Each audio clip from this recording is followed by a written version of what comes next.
কেমন আছো? ভালো আছি, তুমি কেমন আছো? আমিও ভালো আছি।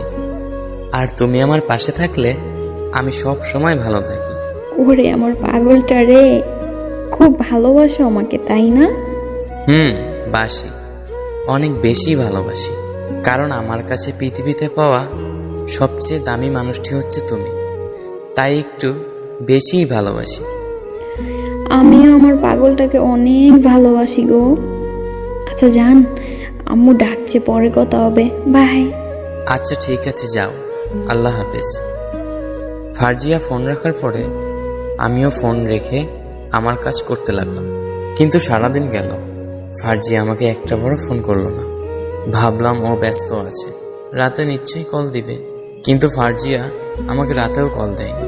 এমনকি পরদিন সকালে আমি তাকে ফোন করলাম, অনেকবার ট্রাই করলাম, কিন্তু সে আমার ফোন কিছুতেই রিসিভ করলো না। তার ফোন রিসিভ না করায় অনেক টেনশন হচ্ছিল, বারবার ট্রাই করতেছিলাম। হঠাৎ করে দেখি ফারজিয়া আমার নাম্বার তার ব্লক লিস্টে রেখেছে। ফারজিয়ার ফোনে আমার নাম্বার ব্লক লিস্ট বুঝতে পেরে আমি তো অবাক হলাম। অনেক ট্রাই করেও সেদিন তার সাথে আমি কথা বলতে পারিনি। হঠাৎ করে আমার এক বন্ধুর নাম্বার থেকে তাকে আমি ফোন করলাম। হ্যালো। জি, কে বলছেন আপনি? বাহ, আমার ভয়েসটাও চিনো না বুঝি? ও আচ্ছা, রোহান। এতবার ফোন দিচ্ছ কেন? এতবার ফোন দিচ্ছি মানে? কি হয়েছে তোমার? হঠাৎ করে যোগাযোগ বন্ধ করলে কেন? বাসায় কি কোনো সমস্যা হয়েছে? না, কোনো সমস্যা হয়নি, এমনি আমার ভালো লাগে না, তাই তোমার সাথে যোগাযোগ বন্ধ করে দিয়েছি। এটা কেমন কথা বলছো ফারজিয়া? তুমি ভুলে গেছো আমাদের ভালোবাসা? দেখো রোহান, এত কিছুর উত্তর আমি তোমাকে দিতে পারবো না। আর হ্যাঁ, আমাদের মাঝে যা ছিল বলে যাও সব কিছু। আচ্ছা ঠিক আছে, সব কিছু তো তুমিই বললে, আমার আর কি বলার আছে? কারণ একা একা তো আর ভালোবাসা হয় না, তাই জোর করবো না তোমায়। জোর করে বেঁধে রাখা যায়, কিন্তু ভালোবাসা পাওয়া যায় না। আমার কথা শেষ করে আমি ফোনটা রেখে দিলাম। কিন্তু হঠাৎ করে তার এত চেঞ্জ, আমি কেন জানি কিছুতেই মানতে পারছি না। যে আমাকে এত ভালোবাসতো, যে আমার জন্য পাগল ছিল, সে কিভাবে এতটা পাল্টে গেল? এগুলো ভাবতে ভাবতে আমি ঘুমিয়ে গেলাম। ঘুম থেকে উঠে হঠাৎ করে তার কথা কেন জানি ভীষণ মনে পড়ছিল।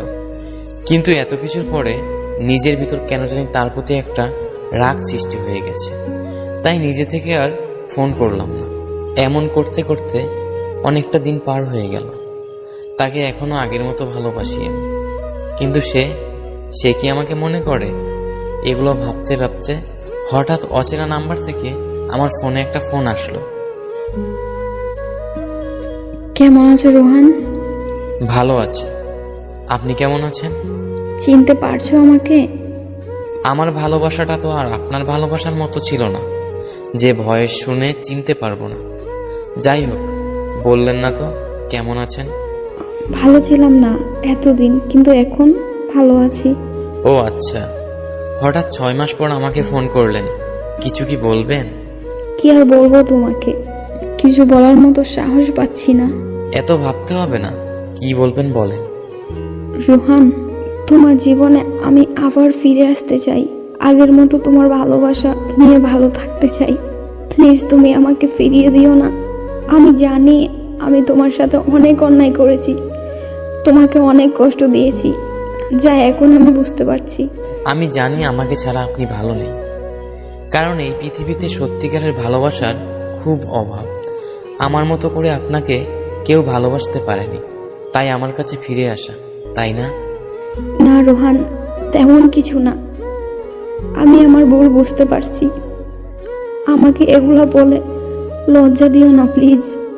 ঠিক আছে, বললাম না কিছু, কারণ কিছু কথা না বলাই ভালো। তবে নতুন করে আপনাকে আর কি মেনে নিব? আমি আগেও আপনাকে যেমন ভালোবাসতাম, এখনও ঠিক তেমনই ভালোবাসি।